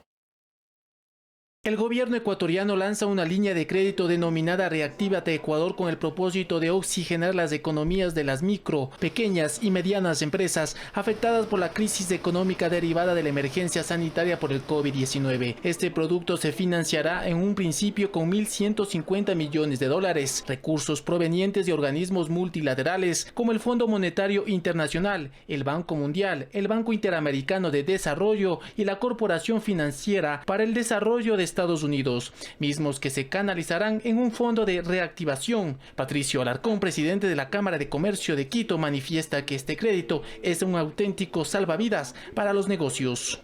Entonces, en este momento, cuando hay muchas empresas que ya se gastaron toda la caja, ya los accionistas se han endeudado, ya la gente no tiene patrimonio, por así decirlo, no tendrá patrimonio si es que cierran sus empresas, esta ayuda es muy buena y muy necesaria. Los créditos buscan dar liquidez a las empresas para que puedan solventar el pago de la nómina y usar en capital de trabajo. Existen 3 segmentos que podrán acceder a esta línea de crédito, explicó el ministro de Finanzas, Richard Martínez. Estamos hablando de una microempresa, un valor que va entre los $500 y los $30.000. Si estamos hablando de una pequeña empresa, un valor que va de crédito hasta los $300.000, y una mediana empresa hasta $500,000. Las condiciones de los préstamos son favorables, explicó el ministro. 36 meses plazo, 6 meses de gracia y tasa preferencial que no superará el 5%. Además, se otorgará facilidades para que los negocios accedan a tasas menores al 5% de interés. Esto para los sectores más afectados como el turístico, el textil, restaurantes y aquellos negocios que necesitan capital para levantarse como panaderías, peluquerías y comercios. Agrícola y el sector agroindustrial es un sector que ha demostrado una alta resiliencia y un gran potencial para el Ecuador. Y es un sector al que vamos a volcar los recursos de manera importante para que pueda surgir. Desde el lunes 25 de mayo los créditos ya estarán a disposición del sector productivo. La gestión estará a cargo del Banco del Pacífico. Se espera que en los próximos días más entidades financieras y cooperativas se sumen a esta iniciativa que no hubiera sido posible si el gobierno ecuatoriano no cancelaba sus haberes con los organismos multilaterales. Juan Carlos Figueroa, Ecuador TV. Y el Ministerio de Turismo apela a las emociones para reactivar el turismo. La entidad presentó el video Te Prometo Ecuador, que es parte de la campaña Descubre Ecuador desde casa. La iniciativa tiene la finalidad de incentivar a los viajeros a recorrer nuevamente el país, descubrir los destinos nacionales y la belleza de sus paisajes.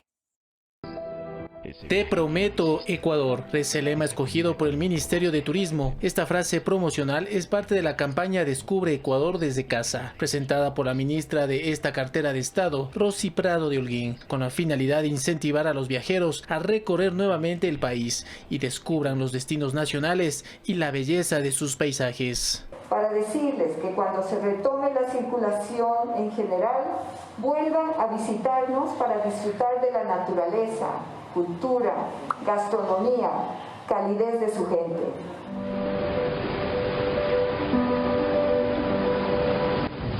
Si hubieras sabido que esto pasaría, te habrías quedado unos minutos más. Ricardo Zambrano, viceministro de Turismo, resaltó que la campaña es una estrategia promocional que permitirá posicionar de mejor manera los destinos del Ecuador tras la emergencia sanitaria. Ecuador también responde a un momento especial de conexión emocional con 17 millones de ecuatorianos a través de acciones que nos comprometen con el destino y que nos comprometen con los mejores sitios de visita que tiene el país para que una vez que salgamos de esta emergencia podamos recorrer el país a nivel nacional. Finalmente, la ministra Prado añadió que el sector turístico nacional está preparándose para recibir a los turistas dentro de las reglas de la nueva normalidad. Sepan ustedes que para recibirlos con los brazos abiertos y garantizar su seguridad sanitaria, el sector turístico ecuatoriano se prepara cada día a fin de responder los requerimientos que nos plantea la nueva normalidad tras la pandemia que afecta al mundo entero. Juan Carlos Figueroa, Ecuador TV. 8 de la mañana con 52 minutos. Les contamos además que el sector textil del país genera 167,000 plazas de empleo en Ecuador, pero durante la pandemia la mayoría de empresas no ha trabajado. Las pérdidas en ventas ascienden a $150 millones. Frente a esto, las fábricas se reinventan y producen artículos que no elaboraban antes, entre ellos mascarillas y trajes antifluidos. Telediario visitó una de sus instalaciones. Por la emergencia sanitaria en general en Ecuador se dejan de vender $210 millones al día según las autoridades. El sector textil es uno de los que más empleos genera para las mujeres en el Ecuador y también es de los más afectados por la caída de ventas. En este sector las pérdidas ascienden a $150 millones. Son 167,000 puestos de trabajo.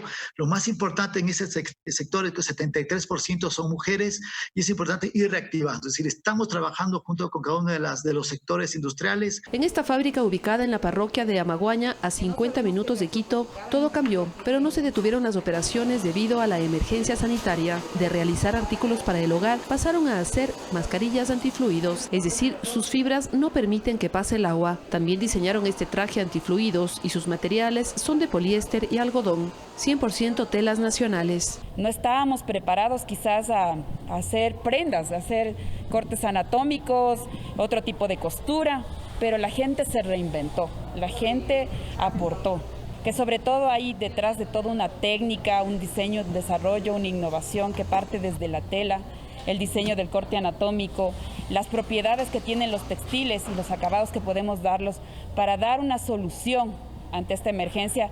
Se apoyan en mujeres que tienen máquinas de coser en su casa y les entregan el material completo de las mascarillas para que las cosan en sus hogares. El pago es semanal. Terminan toda la costura, nosotros recogemos este material y así estamos generando también empleo desde los hogares, porque lo que hemos visto es que son mujeres cabezas de hogar y hemos encontrado dos poblaciones, una que se dedicaban al arte de la confección y obviamente por obvias razones no han podido hacer sus productos, o personas que han perdido desafortunadamente el empleo, y hemos a través de estas mascarillas generando empleo. Las mascarillas que fabrican, al ser no quirúrgicas, están autorizadas para exportación. El gobierno y la IT ya nos han avalado para poder exportar. Nosotros ya iniciamos a enviar muestras a Chile, a Estados Unidos, para ver la posibilidad. Estas mascarillas, aunque tienen una protección 100% en el tema de reutilizable y la repelencia de antifluidos, no son quirúrgicas, por ende no tenemos la limitante de no exportar, porque lo más importante es que es un producto 100% ecuatoriano y estamos pensando sacarlo también a nivel mundial. Existen 2 turnos de trabajo y se redujeron las jornadas laborales por la emergencia sanitaria. Se cumplen protocolos de bioseguridad en el ingreso del personal y durante el horario de trabajo. Verónica Rivadeneira, Ecuador TV. Y también los artesanos son parte de la dinamización de la economía nacional. Por ello, el Ministerio de la Producción firmó un convenio con la Federación Nacional de Cámaras Artesanales para apoyar a este sector en medio de la crisis económica y sanitaria que enfrenta el país. Para apoyar al desarrollo de la economía popular y solidaria, a las micro, a las medianas empresas y al sector artesanal, el Ministerio de Producción, Comercio Exterior, Inversiones y Pesca, en conjunto con la Federación Nacional de Cámaras Artesanales del Ecuador, firmaron un convenio que espera traiga buenos frutos para la economía del país.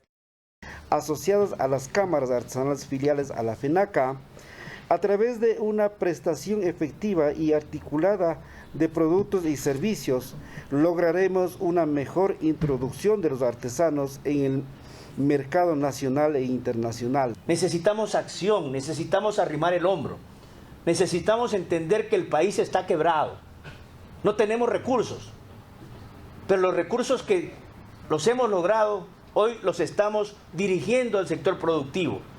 El ministro de la Producción, Iván Montaneda, mencionó que con la ayuda del programa de créditos Reactívate Ecuador, se espera que medianas y pequeñas empresas puedan solventar en una cierta parte la crisis económica generada por la pandemia. Y la buena noticia es que, lo ha dicho el presidente, 1.150 millones de dólares para liquidez, para pagar nómina, para salvar a aquellas empresas, negocios y artesanos que están golpeados en este momento. Desde el Ministerio de la Producción no solamente están estos créditos, 36 meses de plazo, 6 meses de periodo de gracia, la tasa de interés hasta el 5%. Es una tasa buena para el microcrédito, porque en el país está más del 20%. Esas tasas se las ha logrado y esas son tasas necesarias en este momento para la sangre, el oxígeno que necesitan los artesanos, las pequeñas empresas. Con estos créditos se espera que las cifras de desempleo en el país no vayan en aumento y tampoco las pérdidas económicas que ya bordean los 12.000 millones de dólares en ventas y producción. El presidente de la FENACA espera que el sector artesanal del país pueda levantarse. Y ser el primer sector de la ocupación de mano de obra local que aporta significativamente con la dinamización de la economía nacional. Recuerde que en estos momentos de crisis económica lo importante es ayudarnos entre hermanos y consumir productos netamente ecuatorianos. Carla Arcentales, Ecuador TV. Y la ciudad de Cuenca le apuesta a nuevas iniciativas digitales para reactivar su comercio y a la par disminuir la movilidad. Conozcamos de qué se trata. Solo tiene que ingresar. Se trata de Mi Barrio, una plataforma digital desarrollada por el municipio de Cuenca, con la finalidad de dinamizar el comercio y diversos servicios ante la emergencia sanitaria. Cuando así requieran algún servicio, solamente ingresan en esta aplicación y cercano a su casa van a poder tener la oferta de diferentes tipos de servicios. La plataforma hasta la fecha tiene 2.400 negocios registrados en diferentes categorías como aprovisionamiento, salud, servicios financieros, servicios profesionales, entre otros. De gasfitería, de mecánica, de electricidad, el estilista o la estilista que está cerca. Que las personas consuman en su entorno, que fortalezcan el sentimiento de barrio, que fortalezcan la economía de sus vecinos. Según indicaron las autoridades, de esta manera se garantiza el abastecimiento continuo a través de mínimos desplazamientos que reduzcan las probabilidades de contagio por COVID-19. Queremos que esto nos permita tener una conciencia de sostenibilidad de la ciudad, menos traslados, menos gasto de combustible, menos gasto de tiempo de la ciudadanía. Para registrar su negocio puede ingresar a mibarrio.cuenca.gov.es, llenar sus datos y agregar su ubicación. Olga Velasco, Ecuador TV. Y con esto despedimos, amigos y amigas. Les deseamos una muy buena mañana y también un buen fin de semana, pero recuerden estar en sintonía de Ecuador TV, pues a las 13 horas tenemos más noticias en Telediario. Hasta pronto.